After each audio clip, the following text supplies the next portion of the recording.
Hello दोस्तों, कैसे हैं आप सब। एक बार फिर से स्वागत है आपका अपने यूट्यूब चैनल एनी एग्ज़ाम में। दोस्तों, आज की इस वीडियो में हम आईबी ड्राइवर भर्ती के लिए रीजनिंग से एक्सपेक्टेड क्वेश्चंस को अटेम्प्ट करेंगे। ठीक है, तो रीजनिंग के 20 क्वेश्चंस रहेंगे, मिक्स क्वेश्चंस रहेंगे ये।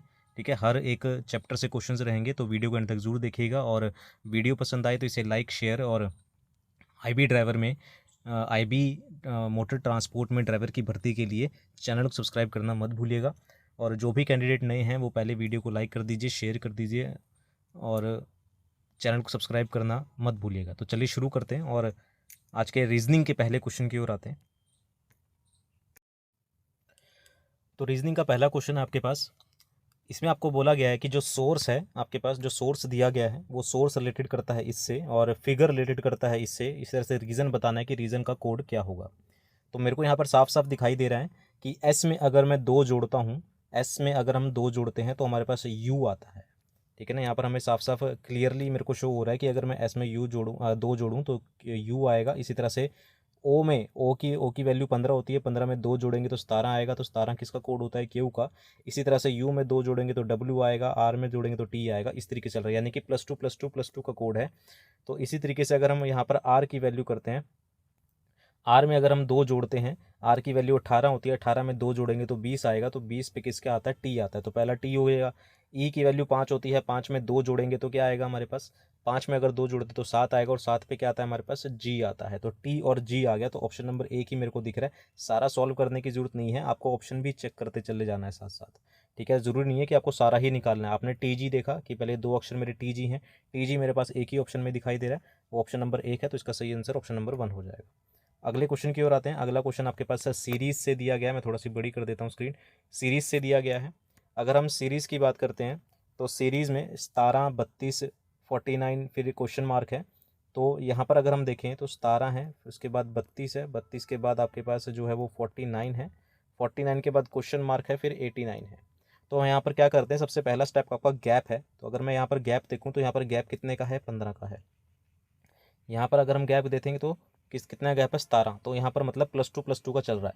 तो अगर यहाँ पर इस तरह से अगर मैं +2 करता हूँ तो 17 में दो जोड़ेंगे तो क्या आएगा? 19। और 49 में अगर हम 19 जोड़ते हैं तो कितना आता है? 68 आता है। तो ऑप्शन नंबर सी मेरे पास यहाँ पर करेक्ट हो जाएगा। इसी तरीके से अगर मैं 68 में आगे +2 करके 21 जोड़ूँ तो 89 आता है। बिल्कुल सही है। तो ऑप्शन नंबर तीसरा यहाँ पर करेक्ट हो जाएगा। तो यहाँ पर जो सीरीज़ चल रही थी वो 15, 17, 19, 21, 23 वाली यहाँ पर सीरीज़ जो है वो चल रही है। अगले क्वेश्चन की ओर आते हैं। अगला क्वेश्चन है आपके पास, सिंपल सा है क्वेश्चन, बड़ा है, ज़्यादा कुछ नहीं है। आपको ये बताना है कि जिस तरह से ये बने हैं उस तरह से इसमें से कौन सा क्या पैटर्न लग रहा है, किस सेम पैटर्न पे हमें दूसरा ऑप्शन में से भी बनाना है। तो पहले उसमें देखें तो पहले अगर हम उसमें देखें तो यहाँ पर हमारे पास 15 है, फिर 225 है और उसके बाद 5 है। तो अगर मैं इसको सॉल्व करूँ तो 15 को अगर मैं 5 से मल्टीप्लाई करता हूँ तो कितना आएगा हमारे पास? 75 आता है। और 75 को अगर हम 3 से मल्टीप्लाई करते हैं तो 225 आता है। एक बार हम देख लेते हैं कि यही कोड दूसरे वाले में भी लग रहा है। तो अगर मैं दूसरे वाले की बात करूँ और दूसरे वाले में कोड देखूँ तो 10 है, 180 है और हमारे पास क्या दे रखा है? 6। तो 6 और 10 को मल्टीप्लाई करते हैं तो 60 आता है और 60 को 3 से मल्टीप्लाई करेंगे तो 180 आएगा। सेम कोड पर ये बना हुआ है। अब ऑप्शंस देख लेते हैं, ऑप्शन इस पैटर्न पे कौन सा चल रहा है। तो ऑप्शन नंबर ए की बात करते हैं। तो ऑप्शन नंबर ए में अगर मैं 12 को 5 से मल्टीप्लाई करता हूँ तो 12 पंजे कितना होता है? 60 और 60 को 3 से मल्टीप्लाई करेंगे तो 180 ही आएगा। तो इसका मतलब ऑप्शन नंबर ए जो है वो यहाँ पर करेक्ट हो जाएगा। तो पैटर्न आपको ढूंढने हैं, पैटर्न आपके माइंड में जो है वो एकदम से क्लिक होना चाहिए। ठीक है, ज़्यादा टाइम आपको वेस्ट नहीं करना है रीजनिंग के ऊपर, इसलिए आपकी प्रैक्टिस जो है वो बहुत ज़रूरी है। अगले क्वेश्चन की ओर आते हैं। अगला है आपके पास फिगर से रिलेटेड क्वेश्चन है। तो यहाँ पर आपको बताना है कि इस क्वेश्चन मार्क की जगह कौन सी फिगर आएगी। तो अगर हम इस सीरीज़ में देखें तो सीरीज़ को हम अल्टरनेट सीरीज़ लेते हैं, मतलब पहले से तीसरे पे जाएंगे और तीसरे से हम किस पे जाएंगे? लास्ट वाले पे। तो अगर मैं यहाँ पर देखूँ तो ये अभी यहाँ इस डायरेक्शन में है, फिर इसका अगर ये एक एक छोड़ के अल्टरनेटिव सीरीज़ पे चलें तो एक छोड़ के अब ये इस डायरेक्शन में आ गया। इस तरह से मतलब 45 डिग्री यहाँ पर ये मुड़ गया। ठीक है ना, 45 डिग्री मुड़ गया। अब ये फिर से इस तरफ आएगा तो ये नीचे की तरफ, ये जो आपके पास बना हुआ है ये नीचे की तरफ आएगा। मतलब जो आपका डायग्राम बनेगा वो कुछ इस तरीके से बनने वाला है, ऐसे करके, इसे करके, और ये नीचे की तरफ आएगा। तो नीचे की तरफ देख लेते हैं कौन से ऑप्शन में है। तो ऑप्शन नंबर आपके पास चौथा यहाँ पर जो है वो करेक्ट हो जाएगा। ऑप्शन नंबर चौथा यहाँ पर सही हो जाएगा। ठीक है, अगले क्वेश्चन की ओर आते हैं।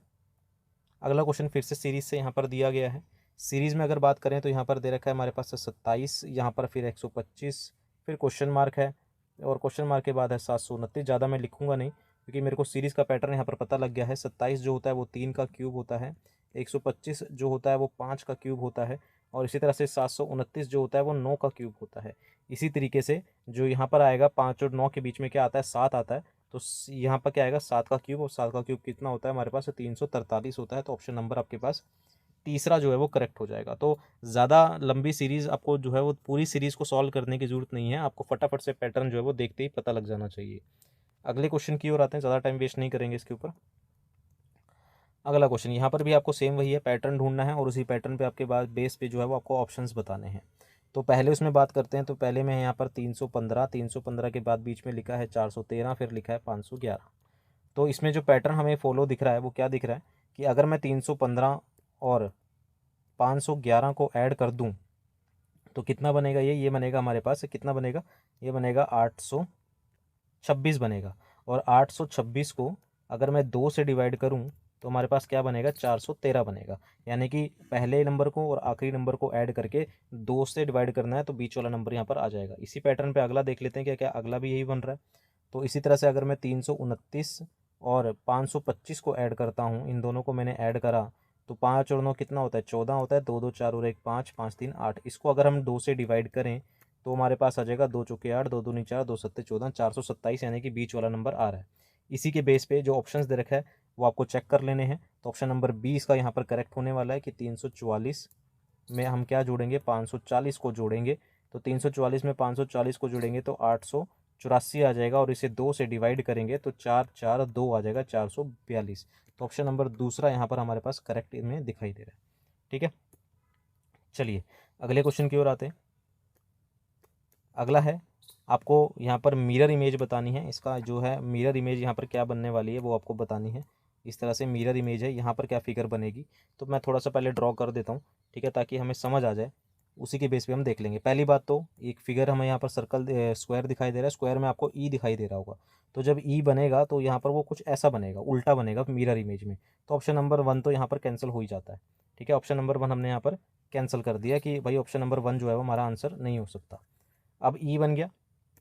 ई के बाद ऊपर वाली फिगर में अगर हम देखें तो ये कुछ ऐसे आएगा, मतलब बड़ा है तो इस तरह से आएगा ये, ठीक है। और जो उधर वाला है हमारे पास वो कुछ इस तरीके से आएगा, ऐसे कुछ आएगा, ठीक है। तो उम्मीद है आपको ये फिगर दिख रही होगी। तो पहली बात तो ई पहला वाला ऑप्शन नहीं हो सकता। दूसरे में बात करें कि दूसरे में क्या खामी है। दूसरे में खामी ये है कि अगर मैं दूसरी फिगर की बात करता हूँ, दूसरे ऑप्शन की बात करता हूँ, तो दूसरा ऑप्शन क्यों नहीं आंसर हो सकता, क्योंकि अगर मैं इस वाली फिगर को देखता हूँ और ये वाली फिगर देखते हैं, दोनों सेम है कि मिरर इमेज में उल्टी बननी चाहिए, तो दूसरा आंसर भी, दूसरा ऑप्शन भी जो है वो आंसर नहीं हो सकता। तीसरे उसमें अगर हम बात करते हैं, तीसरे ऑप्शन में तीसरे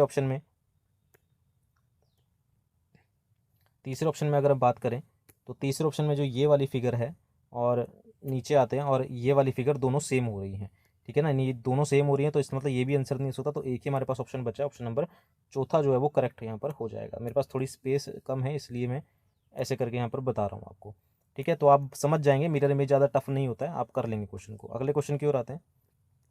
अगला क्वेश्चन है आपके पास पेपर फोल्डिंग से है। पेपर फोल्डिंग के बाद आपने फोल्ड करके उसको कट किया, तो कट करने के बाद पहली बात तो ट्रायंगल एक ऐसे बनेगी, फिर एक ट्रायंगल यहाँ पर ऐसे बनेगी, और एक ट्रायंगल आपके पास यहाँ पर ऐसे बनेगी, ठीक है। ये सर्कल जो है, सर्कल की बात कर रहा हूँ, तो सर्कल पहले यहाँ पर है तो इधर आएगा, फिर सर्कल इधर आएगा, और उसके बाद सर्कल जो है वो इधर आएगा ऐसे, ठीक है, इस तरीके से आने वाला है। और अब पहला ऑप्शन क्यों आंसर नहीं हो सकता, क्योंकि अगर मैं पहले ऑप्शन में देखूँ तो पहली बात तो ट्रायंगल दोनों सेम डायरेक्शन में है, नहीं होगा। ट्रायंगल दोनों सेम डायरेक्शन में नहीं हो सकते। यहाँ की अगर बात करें, इस वाले ऑप्शन में बात करें, तो इस वाले ऑप्शन में दूसरा ऑप्शन मेरे को सही है। यहाँ पर तीसरा ऑप्शन की बात कर लेते हैं कि तीसरा ऑप्शन क्यों नहीं हो सकता। ट्रायंगल जो है वो सारी सेम डायरेक्शन में है, इसलिए आंसर नहीं हो सकता। ट्रायंगल जो है वो सारी सेम डायरेक्शन में है, नहीं हो सकता आंसर, ठीक है। और इस वाले ऑप्शन में बात करें, ये आंसर क्यों नहीं हो सकता, क्योंकि जो ये वाली फिगर है और ये वाली फिगर है, ठीक है, इसमें क्यों नहीं आंसर हो सकता, एक बार देख लेते हैं। हाँ, इसमें आंसर इसलिए नहीं हो सकता क्योंकि आपका जो ये वाला फिगर है और ये वाली फिगर है, दोनों सेम डायरेक्शन में नहीं आ सकती, ये यहाँ पर आनी चाहिए थी। इसलिए ये आंसर नहीं हो सकता। तो इसका सही आंसर क्या हो जाएगा हमारे पास, ऑप्शन नंबर दूसरा हो जाएगा। ठीक है, अगले क्वेश्चन की ओर आते हैं। अगला क्वेश्चन है आपके पास, कह रहा है कि ऑफिस का कोड जो है वो 118 है, ब्लैक का कोड 106 है, प्लम्प का कोड आपको बताना है, प्लम्प PLUME का कोड बताना है कि क्या होगा। तो ये थोड़ा सा टफ क्वेश्चन है, इसमें मैं आपको बता देता हूँ कि क्या पैटर्न लग रहा है, तो ये पैटर्न भी आपको पता होना चाहिए। जैसे अगर मैं ओ की बात करूँ, ओ की वैल्यू कितनी होती है हमारे पास, ओ की वैल्यू 15 होती है। ठीक है, ओ की वैल्यू कितनी होती है, 15 होती है। तो हम क्या करेंगे, टोटल नंबर ऑफ, इसको हमने क्या करा, 15, ओ की वैल्यू जो होती है वो 15 होती है, तो हमने क्या करा, इसको 27 में से माइनस करा। तो 27 माइनस अगर हम 15 करते हैं, तो 27 माइनस में अगर हम 15 करेंगे तो कितना बचेगा हमारे पास, 12। इसी तरीके से एफ़ की वैल्यू कितनी होती है हमारे पास, एफ़ की वैल्यू होती है हमारे पास 6। तो 27 में से हम क्या करेंगे, 6 को माइनस करेंगे तो कितना आएगा, 21। इसी तरह से अगले एफ़ की वैल्यू भी 6 होती है, तो 27 में से 6 को माइनस करेंगे तो क्या आएगा, 21 आएगा। इसी तरह से आई की वैल्यू 9 होती है, तो 27 में से हम क्या करेंगे, 9 को माइनस करेंगे, और 27 में से जब मैं 9 को माइनस करूँगा तो हमारे पास कितना आएगा, 18। इसी तरीके से अगर हमारे पास सी की वैल्यू की बात करें, तो 27 में से हम क्या माइनस करेंगे, 3 माइनस करेंगे तो कितना आएगा, 24। और इसी तरीके से ई की की बात करें, तो 27 में से हम क्या करेंगे, 5 माइनस करेंगे तो कितना आ जाएगा हमारे पास, 22। और इन सबको अगर मैं ऐड करता हूँ, तो इन सबको जब ऐड करेंगे तो 118 आएगा। देख लेते हैं, 2 3 4, 4 4 8, 8 8 16, 16 और 2 18, 18 का 8 लिया, एक कैरी चला गया, 1 2 3 4 5 6 7 8 9 10 11, 118 आ रहा है। मतलब ये हमारे पास पैटर्न सही है। इसी तरीके से अगर मैं प्लम्प का निकालता हूँ,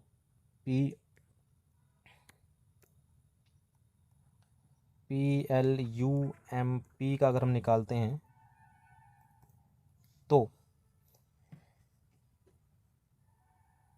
P की अगर बात करें, P की वैल्यू कितनी होती है हमारे पास, 16 होती है। तो 27 में से हम क्या करेंगे, 16 को माइनस कर देंगे। 27 में से 16 गया तो कितना बचेगा हमारे पास, ये बचेगा 11। L की वैल्यू की बात करें, ठीक है, L की वैल्यू 12 होती है। तो 27 में से अगर हम 12 को माइनस करेंगे तो कितना आएगा हमारे पास, 15 आएगा।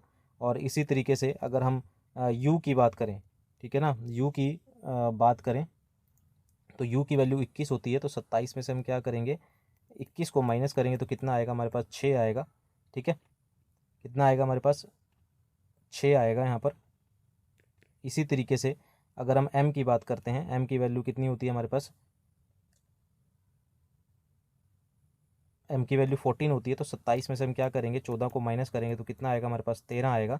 और यहाँ पर 27 में से P की वैल्यू को माइनस करें, फिर से P, सॉरी E है यहाँ पर ना, ई, इस 27 में से 5 गए तो कितना बचेगा हमारे पास, 27 में से 5 माइनस करेंगे तो कितना आएगा, 22 आएगा। ठीक है, इन सबको ऐड करेंगे, तो इन सबको जब हम ऐड करते हैं तो ऑप्शन नंबर 1 यानी कि 68 हमारे पास यहाँ पर करेक्ट हो जाएगा। बेसिकली ये एक पैटर्न मैंने आपको बताया। दूसरा ये भी हो सकता है कि हम अपोजिट, ओ का अपोजिट भी ले सकते हैं। जैसे अगर मैं ब्लैक की बात करता हूँ, तो बी का अपोजिट क्या होगा हमारे पास, वाई होगा। एल का अपोजिट क्या होगा हमारे पास, ओ होगा। ए का अपोजिट क्या होगा हमारे पास, जेड होगा। ठीक है, नहीं ये 27 वाले पैटर्न चलेगा, तो इसका सही आंसर ऑप्शन नंबर ए हो जाएगा, 68 ही से करेक्ट होगा। अगले क्वेश्चन की ओर आते हैं।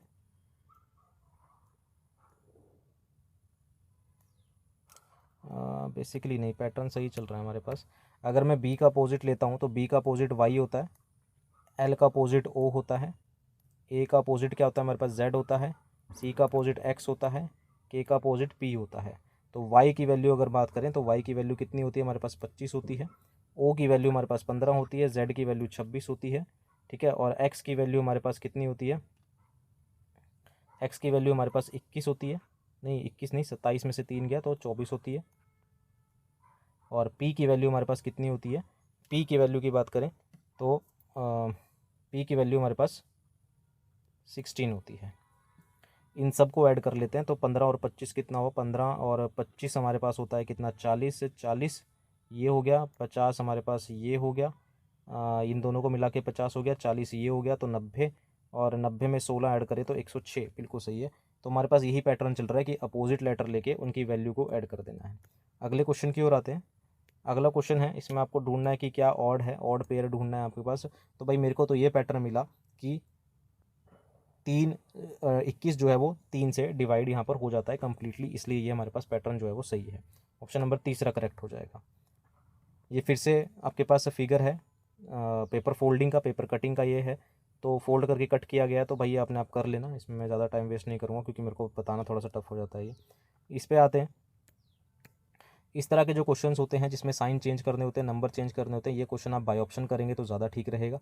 जैसे पहला ही ऑप्शन है, तो इसमें कह रहा है कि 11 और 2 को इंटरचेंज कर दो और डिवाइड और मल्टीप्लाई को इंटरचेंज कर दो, तो आपका आंसर 30 जो है वो आ जाएगा। तो देख लेते हैं। तो 17 प्लस 22, डिवाइड को चेंज करना है मल्टीप्लाई से, तो मल्टीप्लाई बाय, 11 को चेंज करना है किससे, 2 से, ठीक है, -88, मल्टीप्लाई को चेंज करना है डिवाइड से, डिवाइडेड बाय क्या, 11, और बाहर कितना है माइनस में 23, तो हमारे पास 30 आना चाहिए। देख लेते हैं। तो 17 प्लस 2 इंटू में 22 करेंगे तो 44 होता है, माइनस में 88 इंटू में 11 करेंगे तो 8 होता है, माइनस के कितना, 23। तो 17 और 44 को ऐड करेंगे, 7 4 11 5 6 61 हो जाएगा माइनस में, और यहाँ पर अगर ऐड करें तो यहाँ पर हमारे पास हो जाएगा 31, और 61 में से 31 गया तो कितना आता है, 30 आता है। तो ऑप्शन नंबर आपके पास ए जो है वो करेक्ट हो जाएगा। तो इस तरह के क्वेश्चंस को आप जो है वो बाय ऑप्शन करेंगे तो ज़्यादा यहाँ पर बेनिफिट आपको रहने वाला है। अगले क्वेश्चन की ओर आते हैं। अगला आपके पास जो है वो ब्लड रिलेशन से है। क्वेश्चन कह रहा है कि A#B% C@D तो B और E का रिलेशन बताना है। तो पहली बात तो A के और B के बीच में क्या लगा हुआ है, हैशटैग लगा हुआ है। तो हैशटैग का मीनिंग क्या होता है, A is the sister of B। तो A जो है वो सिस्टर है किसकी, B की। इसी तरह से फिर परसेंटेज का मतलब क्या है, वाइफ, यानी कि B वाइफ है किसकी, C की। B वाइफ है C की, यानी कि C हस्बैंड होगा। फिर @ का मतलब होता है सन, यानी कि C सन है किसका, D का। C सन है किसका, D का, तो D इसके ऊपर आएगा। और उसके बाद एंड द का मतलब क्या होता है, A is the husband of B, यानी कि डी हस्बैंड है, डी जो है वो हस्बैंड है किसका, ई का, यानी कि ई लेडी होगी। अब बी और ई का रिलेशन बताना है कि बी ई की क्या लगती है, तो ई के पास खड़े होंगे और बी को देखेंगे तो क्या लगेगी, वो डॉटर इन लॉ लगेगी। ऑप्शन नंबर आपके पास यानी कि बहू लगेगी। ऑप्शन नंबर चौथा यहाँ पर करेक्ट हो जाएगा। ठीक है, अगले क्वेश्चन की ओर आते हैं। अगला है आपके पास वेन डायग्राम से है क्वेश्चन। बोला गया है कि ऑल कॉपीज़ आर बुक, सभी कॉपीज़ जो हैं, इसमें बोला गया है कि जितनी भी कॉपीज़ हैं वो बुक हैं। सम पेंसिल आर कॉपीज़, कुछ पेंसिल जो हैं वो कॉपीज़ हैं। Some pencil are copies. No book is eraser, कोई भी बुक जो है वो इरेज़र नहीं है। तो आपके पास कंक्लूज़न क्या आता है, कह रहा है कि no pencil is an eraser, कोई भी पेंसिल इरेज़र नहीं है, तो हम कुछ कह नहीं सकते, तो ये ऑप्शन गलत हो गया। सम कॉपीज़ आर नॉट इरेज़र, कुछ कॉपीज़ इरेज़र नहीं है, बिल्कुल है, ये वाला हिस्सा जो है वो इरेज़र नहीं हो सकता, ये बिल्कुल फॉलो कर रहा है। सम पेंसिल्स आर बुक, कुछ पेंसिल्स जो हैं वो बुक हैं, तो यही वाले हिस्से की बात करते हैं, ये वाला, तो कुछ पेंसिल बुक हैं, तो ऑप्शन नंबर चौथा यानी कि दूसरा और तीसरा जो है वो कंक्लूजन यहाँ पर फॉलो कर रहा है। अगले क्वेश्चन की ओर आते हैं। साइन चेंज, फिर से वही चीज़ है। अब इस तरह के ऑप्शंस जो हैं वो आप, जिस तरह के क्वेश्चन जो है वो आप बाय ऑप्शन करेंगे तो आपके पास ज़्यादा सही रहेगा, आपके पास क्वेश्चन को सॉल्व करना। ठीक है, तो ये मैं मान के चल रहा हूँ क्वेश्चन आप अपने आप कर लेंगे। बाय ऑप्शन इसको उठाना, तो ऑप्शन नंबर चौथा उठाओगे, जहाँ जहाँ स्टार है वहाँ वो साइंस रख के आपके पास आंसर जो है वो आ जाएगा। ठीक है, इस तरह के क्वेश्चन में ज़्यादा टाइम वेस्ट नहीं करूँगा मैं। ये आपके पास है एक क्वेश्चन है, इसमें आपके पास बताना है कि ऑड कौन सा है। तो भाई मेरे को यहाँ पर दिख रहा है कि ए का अपोजिट जेड है, सी का अपोजिट एक्स होता है, पी का अपोजिट के होता है, आर का अपोजिट जो होता है वो आई होता है। थोड़ा सा मैं जूम कर देता हूँ। ठीक है, और इसी तरह से एम का अपोजिट एन होता है और ओ का अपोजिट एल होता है, लेकिन एफ का अपोजिट यू होता है, लेकिन एच का अपोजिट आर नहीं होता। एच का अपोजिट क्या होता है, एस होता है। तो ये ऑप्शन नंबर बी जो है वो यहाँ पर करेक्ट हो जाएगा। अगले क्वेश्चन की ओर आते हैं। साइंस बना है, ये साइंस का कोड दे रखा है, फिर वंडर का कोड है रिटर्न एज ऐसे, उस तरह क्वेश्चन का कोड आपको बताना है कि क्या होगा। तो भाई इसमें जो मेरे को पैटर्न अभी अभी दिखाई दिया वो क्या दिखाई दिया, क्यू की वैल्यू कितनी होती है, 17 होती है, 17 में एक जोड़ा तो 18 हो गया। यू की वैल्यू 21 होती है, 21 में एक जोड़ा तो 22 हो गया। ई की वैल्यू 5 होती है, 5 में एक जोड़ा तो 6 हो गया। एस की वैल्यू कितनी होती है, 19 होती है, 19 में एक जोड़ा तो कितना हो गया, 20 हो गया। तो 18 22 62 ऐसा ऑप्शन में कहीं दिख रहा है, 18 22 62। तो 18 22 62 जो है वो ऑप्शन नंबर बी में ही मेरे को दिखाई दे रहा है और कहीं दिखाई ही नहीं दे रहा। तो ऑप्शन नंबर बी जो है वो करेक्ट हो जाएगा, सारा क्वेश्चन सॉल्व करने की ज़रूरत नहीं है। अगले क्वेश्चन की ओर आते हैं। अगला आपको बताना है कि हिडन फिगर है ये कौन सी, उसमें छुपी हुई है ये फिगर, ये वाली फिगर कौन सी किस में छुपी हुई है। तो थोड़ा सा नीचे आते हैं तो ऑप्शन नंबर चौथे में ये जो है वो छिपी हुई है फिगर, ऐसे ये आपको दिख रही होगी, ये फिगर यहाँ पर छुपी हुई है, ये हिडन फिगर का क्वेश्चन हो गया। ठीक है, अगले क्वेश्चन की ओर आते हैं। ये आपको बताना है कि अगला पैटर्न क्या बनने वाला है। तो भाई यहाँ पर मेरे को सीधा सीधा दिखाई दे रहा है कि पहले ये डार्क पोर्शन इस तरफ था, फिर नीचे आया, फिर लेफ्ट साइड में हुआ, अब ये कहाँ जाएगा, डार्क पोर्शन ऊपर जाएगा। इसी तरीके से पहले यहाँ पर 8 साइड थी, अब 7 हो गई, फिर 7 के बाद कितनी होगी, 6, 6 के बाद यहाँ पर कितनी होनी चाहिए, 5 होनी चाहिए। तो ऑप्शन नंबर आपके पास चौथा यहाँ पर जो है वो करेक्ट हो जाएगा। लास्ट फिर से आपके पास जो है वो ब्लड रिलेशन से है, फिर से सॉल्व कर लेते हैं। u प्लस वी, प्लस का मतलब क्या है, a is the brother of b, यानी कि u जो है वो ब्रदर है किसका, v का। फिर एट द रेट का मतलब क्या है, मदर, यानी कि v मदर है किसकी, w की, v मदर है w की। इसके बाद फिर एंड का मतलब क्या है, इस एंड का मतलब है हस्बैंड ऑफ b, यानी कि w जो है वो हस्बैंड है किसका, x का, यानी कि x जो है वो लेडी होगी। इस तरह से एट द रेट का मतलब क्या है, a is the mother of b, यानी कि जो है x जो है वो मदर है किसकी, y की, यानी कि y इसका बेटा या बेटी होगी। ठीक है। इसके बाद आखिरी बचता है परसेंटेज का मतलब है वाइफ, यानी कि y जो है वो वाइफ है किसकी, z की, यानी कि z जो है वो हस्बैंड होगा। w related to z, how w z का क्या लगता है, तो z के ऊपर खड़े होंगे और इसको देखेंगे तो ये फादर इन लॉ लगेगा। ऑप्शन नंबर तीसरा जो है यहाँ पर करेक्ट हो जाएगा। ठीक है। तो ये आपके पास ब्लड रिलेशन के कुछ क्वेश्चंस थे, पेपर फोल्डिंग, पेपर कटिंग, और आपके पास सिंबल से क्वेश्चंस थे। ठीक है। तो ये रीजनिंग के क्वेश्चन थे, ये पहली क्लास थी रीजनिंग की। मैं सिर्फ ये रिस्पांस देखने के लिए वीडियो बनाई है कि आपका रिस्पांस कैसा रहता है इस वीडियो के ऊपर। अगर रिस्पांस अच्छा रहा तो मैं आपके लिए रीजनिंग की और वीडियोस लेके आता रहूँगा, अच्छे अच्छे क्वेश्चंस लेके आऊँगा। ठीक है। तो उम्मीद है वीडियो आपको पसंद आई होगी, सेशन अच्छा लगा होगा। वीडियो पसंद आई है तो इसे लाइक, शेयर और इस एग्ज़ाम की प्रिपरेशन के लिए चैनल को सब्सक्राइब करना मत भूलिएगा। अभी के लिए इतना ही, मिलते हैं अगले पार्ट में। Thank you very much.